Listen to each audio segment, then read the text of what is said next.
So now we're going to move on to a recipe using a great Yorkshire favourite, rhubarb, and I've got Janet Aldroyd here with me today. So what's so special about Yorkshire rhubarb then? Well, it's so special that the powers that be in Brussels have awarded it the PDO, the top status of protected food names. It's unique to the area for a number of reasons: soil, climate, the growing and preparing of the root for the process to make it grow out of season, grown in the dark. So Aldroyd's then, long-standing family business? It is. It's 5 generations now have been involved with the forcing process, which, as we said, is specific to Yorkshire. Secrets are passed down from generation to generation within the Yorkshire Triangle, Leeds, Wakefield and Bradford. So I'm afraid if I tell you some, I might have to kill you. Well, on that note, I think we better get on to the recipe. So to start the recipe, we're going to make a simple sweet short crust pastry using the same quantity of butter and plain flour with a little bit of caster sugar just to sweeten. Rub it all together and then add a little bit of water gradually to bind the pastry, and you end up with a piece of pastry something like this. So now we're going to roll the pastry out to make the pastry cases and take a rolling pin. You can get small individual tart tins for this, but I've just used the Yorkshire pudding tin and greased it. It works fine.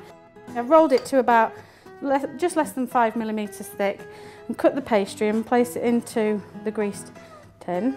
We're going to line all of those. I'm just going to prick the base of the pastry just to prevent it from puffing up in the oven. Place this in an oven at 180 degrees for about 15-20 minutes until they're golden brown. So now we're going to make the custard. Let me just get rid of this out of the way. You can put that there. Thanks, Janet. If you could just separate this egg for me. You want 2 egg yolks. On the hob, I'm going to put the milk into the pan to heat up. Whilst this is heating, would you mind adding the sugar to the eggs and just whisking that up for me, Janet?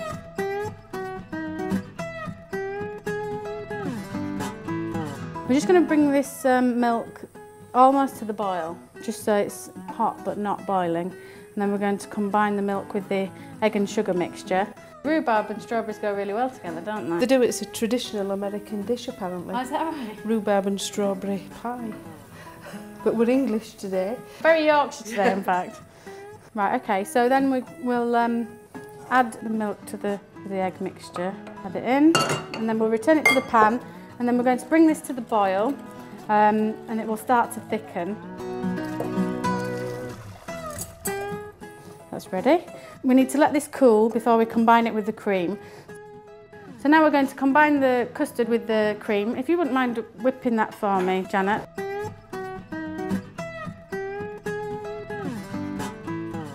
So the pastry is now cooked and I've allowed it to cool. So we've got a case here and I'm going to fill it with the creme anglaise custard, and then I'm going to put that back in the fridge and allow that to set.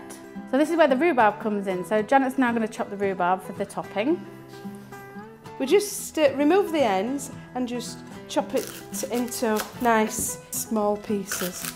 So I'm just going to get a heavy based pan on the heat there. And if we put the rhubarb in.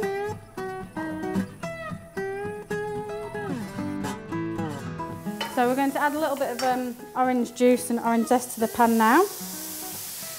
Add some sugar and a little bit of chopped ginger now.